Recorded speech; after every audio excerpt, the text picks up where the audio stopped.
They looked like the perfect married couple, but the reality was quite creepy.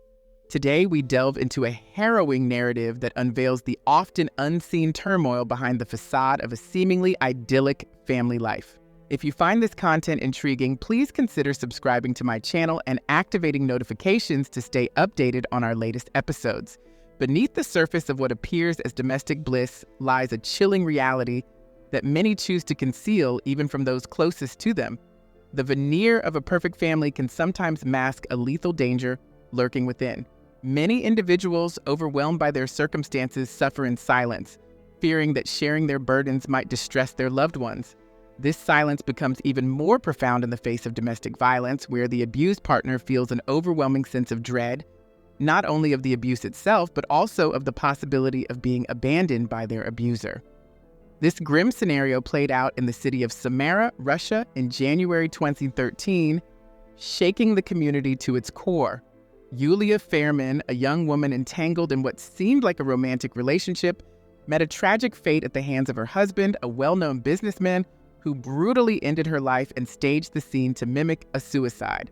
Public fury erupted when it emerged that Alexander Fairman, despite being convicted of his wife's murder, escaped any real punishment. Initially found guilty, the case took an inexplicable turn as the investigation concluded with a verdict of temporary insanity, absolving him of long-term accountability.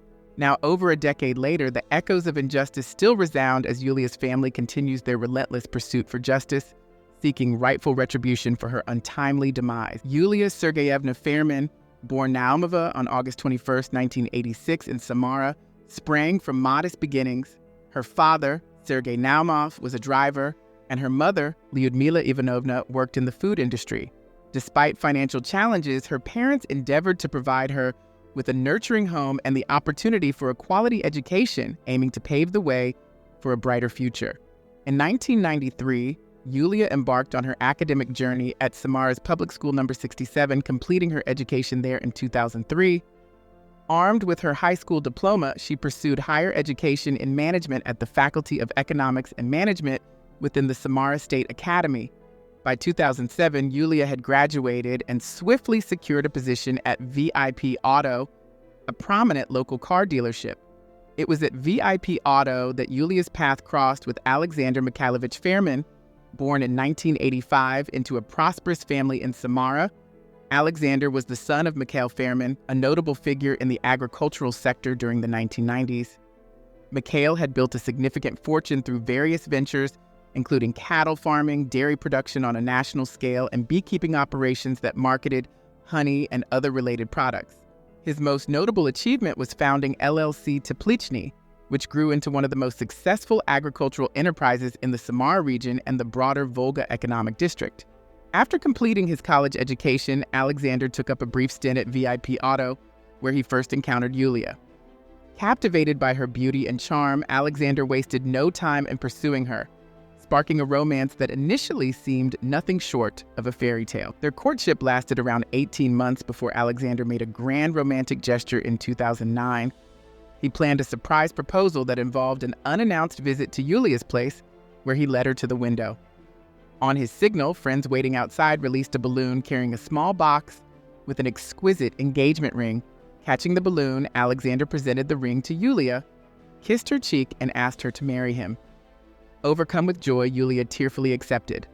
The couple married later that same year in a lavish ceremony funded generously by Alexander's parents, marking a seemingly perfect beginning to their life together. The celebration of their union was nothing short of spectacular, featuring a grand guest list, a luxurious Hummer limousine, the city's finest banquet hall, a charismatic master of ceremonies, and a stunning fireworks display to cap off the night. Yulia, radiant and joyful, truly embodied a fairy tale princess, leaving an indelible memory for her bridesmaids and all who attended. Life as a married couple initially seemed blissful to onlookers. Alexander and Yulia lived in a tastefully furnished apartment on Stavropolskaya Street, enjoying a comfortable life free from financial stress. Alexander had taken on significant responsibilities as the executive director at his father's company, LLC Teplichny, further solidifying their economic stability. The newlyweds soon began planning to expand their family, but faced challenges as Yulia struggled with infertility for over a year.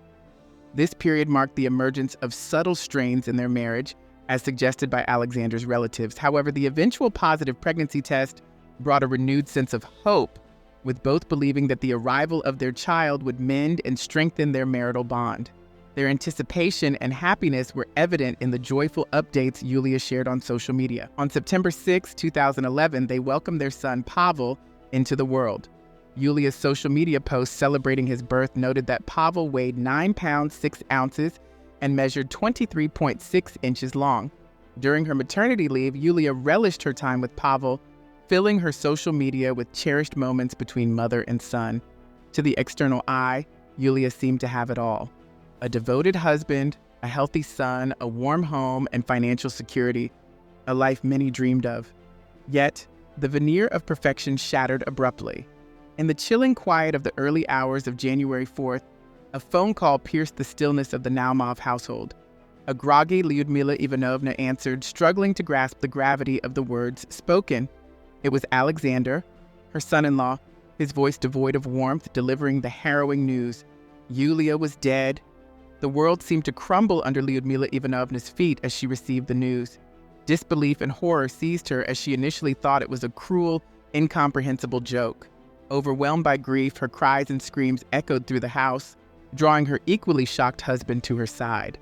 In a frantic state, they quickly dressed and hurried outside, desperately flagging down the first car they encountered to rush to their daughter's apartment. Arriving at the building on Stavropolskaya Street within about 15 minutes, they were met with the grim sight of an ambulance parked ominously near the entrance. Lyudmila, barely holding herself together, approached the paramedics only to receive a somber shake of the head. There was nothing they could do, they informed her with solemn condolences. Standing outside, clutching her young grandson Pasha, was Yulia's mother-in-law, Elena Fairman. Lyudmila rushed to her, desperate for explanations, but all she could comprehend from Elena's broken words was the irreversible truth: Yulia was gone. The weight of this reality led them upstairs to Yulia's apartment, where a horrifying scene awaited them. Bloodstains trailed faintly across the floor, leading to the bathroom where the most heart-wrenching sight lay. Yulia's lifeless body was sprawled by the door, her hair tangled and matted, her face obscured by blood. The sight was too much for her mother, who felt her consciousness slipping away and had to be supported into another room. Once Lyudmila regained a semblance of composure, Alexander, her son-in-law, approached with a phone in hand, urging her to read what he claimed was a farewell letter from Yulia. In a state of shock and confusion, Lyudmila struggled to focus as Alexander insisted. The message on the phone was purportedly from Yulia, confessing to an affair 6 months prior and expressing unbearable guilt over the potential destruction of her family and the impact on her child's future. Initially, Alexander asserted that Yulia had taken her own life, but as Lyudmila read the supposed farewell, doubts began to cloud the already murky circumstances surrounding the tragic scene. Alexander contended that Yulia was engulfed by guilt stemming from her supposed affair, which he claimed left her unable to bear the emotional turmoil. He described her behavior as unusual on the fateful evening. Following a heated argument, Yulia retreated to the bathroom. Concerned after she remained there unusually long, Alexander told investigators he knocked but received no response. Upon entering, he found her lifeless, hanging from the doorknob with a hairdryer cord around her neck.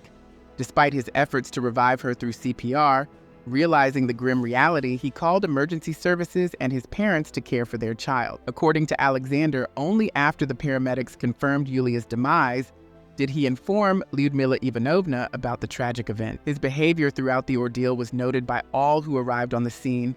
He interacted with medical staff and law enforcement, but lacked the demeanor of a bereaved husband. Instead, his calm was unsettling, shifting to visible irritation upon Lyudmila's arrival, displaying no empathy and seemingly exacerbating her agony. However, it was not just Alexander's behavior that drew scrutiny, but also the physical evidence. Forensic experts noted 2 distinct ligature marks on Yulia's neck. One mark was deep, consistent with strangulation, while the other, lighter and at a different angle, suggested hanging. These findings raised serious questions about the circumstances of her death. Moreover, there were peculiarities about the so-called farewell message that Alexander presented on Yulia's phone. Lyudmila Ivanovna, still reeling from the shock and grappling with the immediate loss of her daughter, instinctively doubted the authenticity of the message. Her skepticism was not unfounded. Yulia had never sent her mother a text message, well aware that her mother's poor eyesight made reading texts nearly impossible. This discrepancy added another layer of doubt to an already complex case, hinting at potential foul play and manipulation. Further complicating the narrative, Yulia never used the formal tone evident in the farewell message when addressing her mother. Lyudmila was convinced beyond a doubt that her daughter would never voluntarily leave her son, around whom her entire world orbited. Adding a chilling twist, forensic analysis revealed that the message was sent posthumously after Yulia's heart had ceased beating. Alexander attempted to account for this anomaly by suggesting that Yulia had drafted the message earlier, and that during his frantic attempts to call for medical assistance, he inadvertently sent the draft. Further investigation into Yulia's phone uncovered a conversation with a close friend in which she expressed concerns about her turbulent marriage and Alexander's aggressive demeanor. Though she did not divulge extensive details, her fear of Alexander was palpable. One of her final texts emphasized her resolve to remain strong for her son, stating unequivocally that dying was not an option for her. Based on the evidence gathered from Yulia's body and the overall crime scene, investigators swiftly concluded that her death was not a suicide, but a murder clumsily disguised to appear as one. Alexander was promptly arrested and detained as the primary suspect while the investigation deepened. Initially, Alexander maintained that Yulia had ended her own life overwhelmed by guilt from alleged infidelity, yet the forensic evidence contradicted his claims, indicating that Yulia had met a violent end. Investigators theorized that on the evening of January 3rd, a minor dispute had escalated fatally. During this confrontation, it is believed that Alexander assaulted and strangled Yulia before attempting to stage the scene as a suicide. On January 18th, Alexander was formally charged with murder. His detention was extended as further inquiries were pursued. Under the weight of mounting evidence, Alexander eventually conceded that there had indeed been a significant altercation between them on that fateful night. Alexander's admission further unveiled the grim details of that fateful night. He confessed to striking Yulia during a heated argument and grabbing a nearby hairdryer, but claimed his memory failed him immediately afterward. He only regained his senses upon seeing Yulia's lifeless body on the floor, her blood staining the tiles and the hairdryer cord ominously wrapped around her neck. In a state of panic, his primary concern was to shield their young son, Pavel, ensuring the child would not witness the horrifying scene. After ensuring Pavel was asleep and unaware of the tragedy, Alexander began erasing the traces of the altercation. He admitted to cleaning the blood from the floor and manipulating Yulia's body, arranging it in the bathroom to mimic a suicide by hanging her with the cord on the door handle. Throughout, he maintained that his actions during these moments were blurred by a memory blackout. Subsequent psychological evaluations, however, concluded that Alexander was fully sane and aware of his actions during the crime, challenging his claims of a blackout.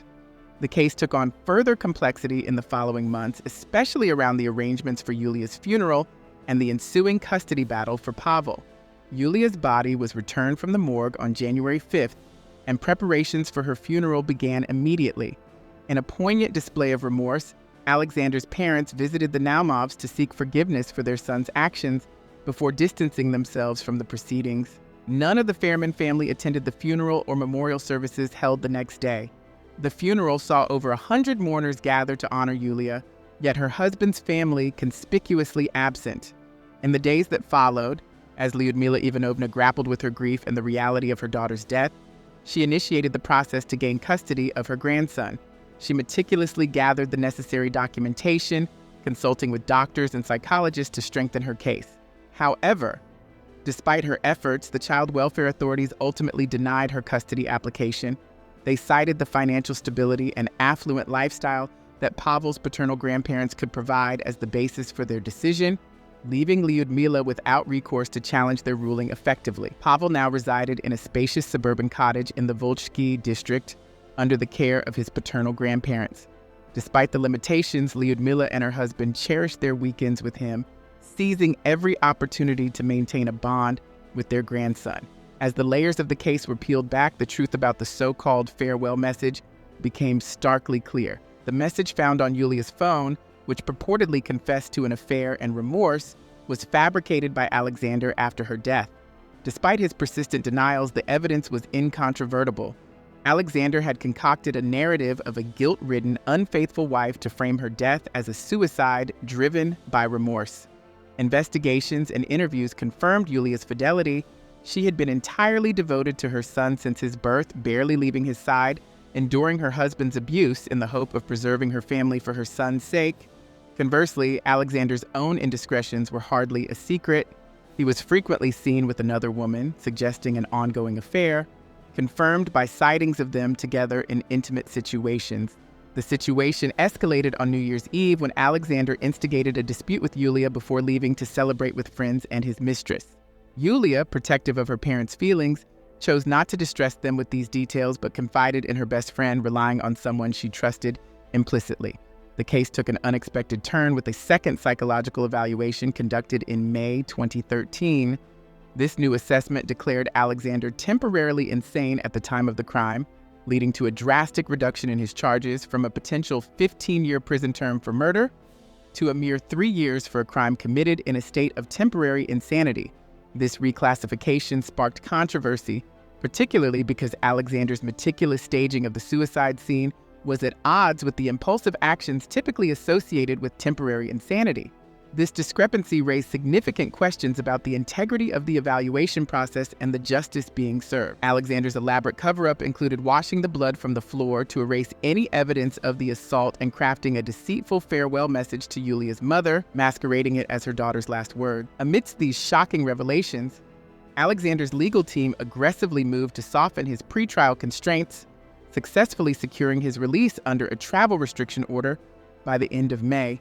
This leniency allowed him freedom of movement and a semblance of normalcy as his trial loomed, a decision that deeply aggrieved Yulia's parents. In response, they petitioned for a third psychological evaluation, urging a re-examination of Alexander's mental state at the time of the crime. The task of this third evaluation was assigned to the esteemed specialist at the Serbsky State Research Center for Social and Forensic Psychiatry in Moscow. It took 3 months to conclude the assessment, which ultimately supported the previous findings of temporary insanity, despite the initial evaluation that suggested Alexander was fully conscious and had deliberately attempted to conceal his actions. This contradiction was attributed to an alleged error by the initial evaluators who were accused of misinterpreting Alexander's actions and mental state. As the trial approached, Alexander's narrative continued to evolve, each account aligning suspiciously with textbook definitions of temporary insanity, suggesting a calculated attempt to fit a legal strategy rather than recount an authentic account of events. The trial officially commenced on January 22, 2014 at the Kurovsky District Court in Samara.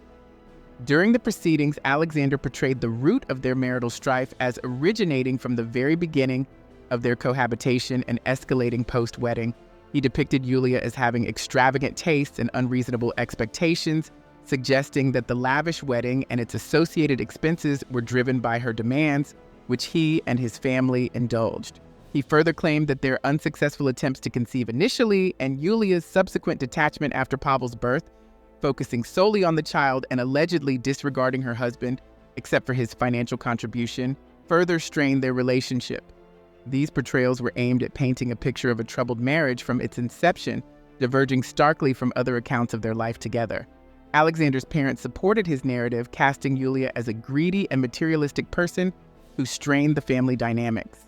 Alexander portrayed his home life as increasingly suffocating, explaining that his wife had become distant, leaving him isolated with his troubles. He detailed the events of the night in question, describing a severe altercation during which Yulia allegedly threatened divorce again and vowed to take their son away, preventing Alexander from seeing him. According to Alexander, this confrontation led to a physical reaction: dry mouth, ringing ears, followed by a blackout. When he regained consciousness, he found Yulia deceased. Despite admitting to moving her body and cleaning up the blood to protect their son from the traumatic scene, Alexander did not provide a rationale for staging the suicide. He continued to deny any physical abuse, attributing the evident bruises and cuts on Yulia's body to rough play with their son. His defense, orchestrated by a lawyer appointed by his affluent father, was meticulously planned. The defense claimed that Alexander was driven to a breaking point by prolonged emotional abuse from Yulia, culminating in a state of temporary insanity. They argued that her supposed insults and humiliation over time had inflicted severe psychological stress, thus positioning Yulia as the provocateur of her demise. Initially, the prosecution aimed for an 8-year sentence for intentional manslaughter, but the defense's strategic maneuvers significantly softened the charges. The crime was downgraded to one committed in a state of temporary insanity, potentially reducing Alexander's sentence to a mere 3 years in a penal colony, a grossly lenient outcome for the gravity of the crime. The trial itself was riddled with peculiarities that raised concerns about the integrity of the proceedings. Notably, the forensic psychologist, who initially assessed Alexander as fully sane and acting intentionally, disappeared from the case, never to return to court. Furthermore, evidence of physical abuse on Yulia's body, once a focal point, gradually faded from the discussion, treated as though it were inconsequential or non-existent, diminishing the seriousness of the abuse she endured. These developments painted a disturbing picture of justice potentially compromised, overshadowed by influence and manipulation. As the trial progressed, Yulia was increasingly cast in a negative light, diminishing her victimhood with each session. On August 8, 2014, the court delivered its verdict. Alexander Kovich Fairman was found guilty of committing a crime in a state of temporary insanity and received a sentence of merely 2.5 years on probation. This meant Alexander would avoid any time behind bars, his only obligations being regular check-ins with the Federal Penal Service and a compensatory payment of 1 million rubles in moral damages to Yulia's parents, a sum significantly less than what the prosecution had sought. The court's decision was influenced by several factors deemed to show Alexander's remorse, including his formal apology to his in-laws and his responsibilities towards his young son.